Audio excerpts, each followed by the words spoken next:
ओम नमः शिवाय, जय महाकाल। आप सबको पता है कि कल से गुप्त नवरात्रि स्टार्ट हो रही है। साथ ही साथ कल है सोमवार का प्यारा सा दिन, जो कि इस दिन को बहुत खास बनाता है। और ये वीडियो है आपकी मनोकामना पूर्ति के लिए। काफ़ी दिनों से बहुत ज़्यादा लोग परेशान रहते हैं, भैया हमारे जीवन में बहुत ज़्यादा कष्ट है, महादेव हमसे खुश नहीं होते हैं, माता रानी हमसे खुश नहीं होती हैं, हम क्या करें। तो पूज्य गुरु जी की कथा से सुन के बहुत अच्छे से आपको बताऊँगा। बस आपको लौंग की माला बनानी होगी, छोटा सा उपाय करिएगा, सारे कष्ट आपके जीवन के खत्म ज़रूर होंगे, है ना। लेकिन सबसे पहले आपको बता दूं, इस पूरी वीडियो में 4 बहुत ही प्यारे से उपाय की बात करेंगे, जो कि आपके जीवन के जितने भी कष्ट होंगे वो खत्म करेंगे, ठीक है। तो सबसे पहले हम लोग बात करते हैं अपने पहले उपाय की, जो कि लौंग की माला का था। कहोगे भैया इसके बेनिफिट क्या है, फ़ायदे क्या हैं। तो अगर आपकी कोई इच्छा है अधूरी रह जा रही है, या फिर आपके जीवन में बहुत ज़्यादा कष्ट आते हैं, तो इस काम को करेंगे, है ना। देखो यहाँ पर बहुत ज़्यादा लौंग आपको दिख रहे होंगे, दिख रहे ना। हमें इतने सारे ही लौंग की ज़रूरत होगी। कहोगे भैया कितने लौंग लेंगे। देखो समझिएगा, जैसे आपकी जितनी उम्र होगी, आपकी जितनी एज होगी, उतने लौंग के टुकड़े आपको लेने होंगे। समझो, जैसे मान लेते हैं जो भी मेरे भाई बहन की एज अगर 20 साल है, तो आप कितनी लौंग लोगे, आपको 20 लौंग लेनी है। किसी मेरे भाई बहन की जो एज है वो मान लेते हैं 35 साल है, तो कितनी लौंग लोगे, 35।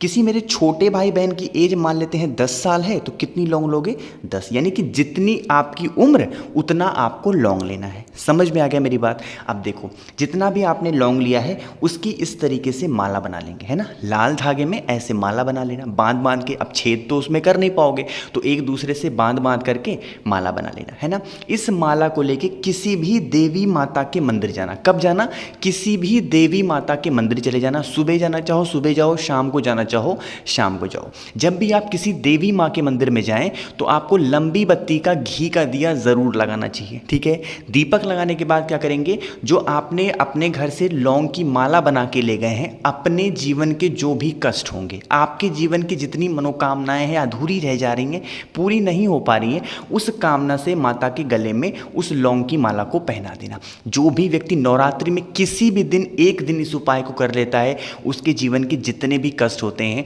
माता रानी दूर ज़रूर करती है ना। सोमवार का प्यारा सा दिन है, साथ ही साथ गुप्त नवरात्रि स्टार्ट हो रही है, तो इस उपाय को ज़रूर करेंगे, ठीक है। बात आई समझ में। चलो, पहले उपाय की हमने बात कर ली है, आगे बढ़ते हैं इस वीडियो के हम लोग अब अपने दूसरे उपाय की तरफ। अब ये जो दूसरा उपाय है ना, काफ़ी लोग कहते हैं भैया हम किसी भी तरीके से घर से बाहर जाएं, किसी भी काम के लिए जाएं, हमारा वो काम नहीं होता, हम लोग बहुत परेशान हैं। देखो क्या करोगे आप, लेना इस तरीके से 1 चम्मच चीनी, है ना, जो हमारे यहाँ शक्कर आता है, बस 1 चम्मच इस तरीके से शक्कर लेना, चीनी जो भी आप बोलते हो ले लेना। साथ ही साथ लेना होगा इस तरीके से तांबे का लोटा, ठीक है, ले लिया। तांबे के लोटे में जल कहाँ से भरोगे, कई बार बता चुका हूँ, अपने घर से। और जो 1 चम्मच आपने शक्कर लिया है वो इसी जल के अंदर डाल देना, है ना। डालने के बाद 15 से 20 मिनट तक इस कलश को ऐसे का ऐसा ही छोड़ देना, है ना। जब भी आप किसी भी काम के लिए अपने घर से बाहर निकलें, जब भी किसी दिन आप क्या करेंगे, इस कलश को लेके चले जाएंगे महादेव के शिवलिंग के पास, ठीक है। पहुंचेंगे, फेस रखना उत्तर दिशा, नॉर्थ डायरेक्शन। यहाँ पर महादेव का एक नाम आपको बोलना होगा। क्या नाम है, रामेश्वर महादेव। कौन से महादेव, रामेश्वर महादेव के नाम से महादेव के शिवलिंग के ऊपर वह जल समर्पित कर देंगे, और आपकी जो भी इच्छा है वह बोल देंगे, ठीक है। आप देखो, जल चढ़ाओगे, बहता हुआ जलाधारी से नीचे गिरेगा, दाहिने हाथ में, राइट हैंड में लेके, दोनों आंखों पे लगा करके किसी भी काम के लिए जाओगे, रामेश्वर महादेव का नाम लेके, वो सारा काम आपका पूरा जरूर होगा, ठीक है। समझ में आई बात। चलो, 2 उपाय की हमने बात की, आगे बढ़ते हैं इस वीडियो के हम लोग तीसरे उपाय की तरफ, जो कि आपको करना होगा रुद्राक्ष से। अब इसके फायदे क्या है और कैसे करना है वो तो आपको बताऊंगा, लेकिन सबसे पहले मेरी एक छोटी सी बात मानो, वह है वीडियो को लाइक कर दो, और जिसने अभी तक चैनल सब्सक्राइब नहीं किया, चैनल को सब्सक्राइब करेंगे, है ना। देखो यहाँ पर आपको दिख रहा होगा एक रुद्राक्ष, है ना। सबसे पहले इसके फ़ायदे समझो क्या हैं। मेरे बहुत सारे भाई बहन इसमें परेशान रहते हैं, भैया हम लोग बैठे रहते हैं ऐसे, कभी ना कभी हमें बेचैनी होने लगती है, घबराहट होती है, हम समझ ही नहीं पाते कि हम इतने बेचैन क्यों हैं, घबराहट क्यों हो रही है, पसीना इतना क्यों। अब पसीना तो है, इस टाइम तो गर्मी बहुत ज़्यादा है, पसीने की बात नहीं करेंगे, लेकिन अगर घबराहट वगैरह बहुत ज़्यादा होती है तो इस काम को करिएगा। स्क्रीन पर जो आपको रुद्राक्ष दिख रहा है ना, आप क्या करेंगे, इसी तरीके से रुद्राक्ष लेंगे, और वो रुद्राक्ष होना चाहिए 5 मुखी। कितने मुखी, 5 मुखी रुद्राक्ष लेना। पहचानोगे कैसे, देखो काफ़ी लोग पहचान नहीं पाते।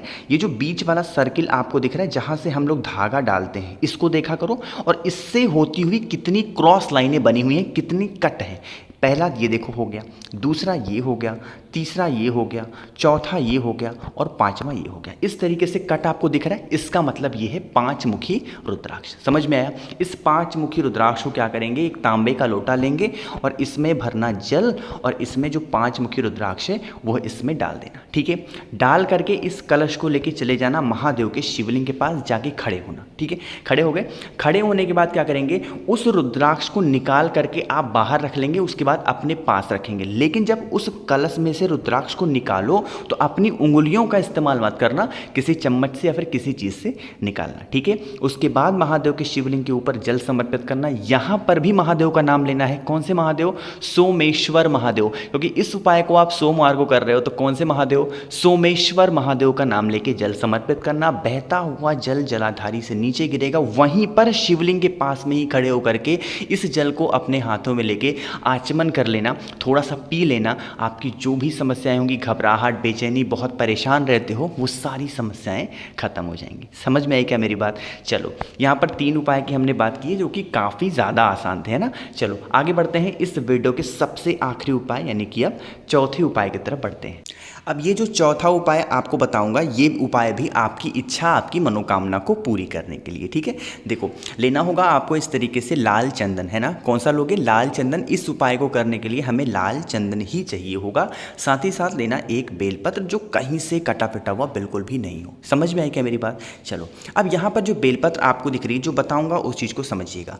जो लाल चंदन है ना आपके पास, उस लाल चंदन से जो बड़ी वाली पत्ती है, इस पर बनाना एक ओम। क्या बनाओगे? एक ओम बना दिया इस तरीके से। अब ओम बनाने के बाद नीचे की जो दोनों छोटी छोटी पत्तियां हैं, इस पर आपको एक एक बिंदी, यहाँ पर कुछ बोलना नहीं है, बस इस तरीके से एक एक बिंदी लगा देना, जैसा कि मैंने यहाँ पर लगा रखा है। सारा काम लाल चंदन से ही करना। ठीक है, और इस ओम वाली बेलपत्र को लेके चले जाना महादेव के शिवलिंग के पास। हम सबको पता है कि महादेव का पूरा परिवार शिवलिंग पे विराजमान है, पता है ना। तो ये जो स्पेस आपको दिख रही है, स्थान दिख रहा है, ये है माता अशोक सुंदरी का स्थान, भोलेनाथ की सबसे छोटी वाली पुत्री।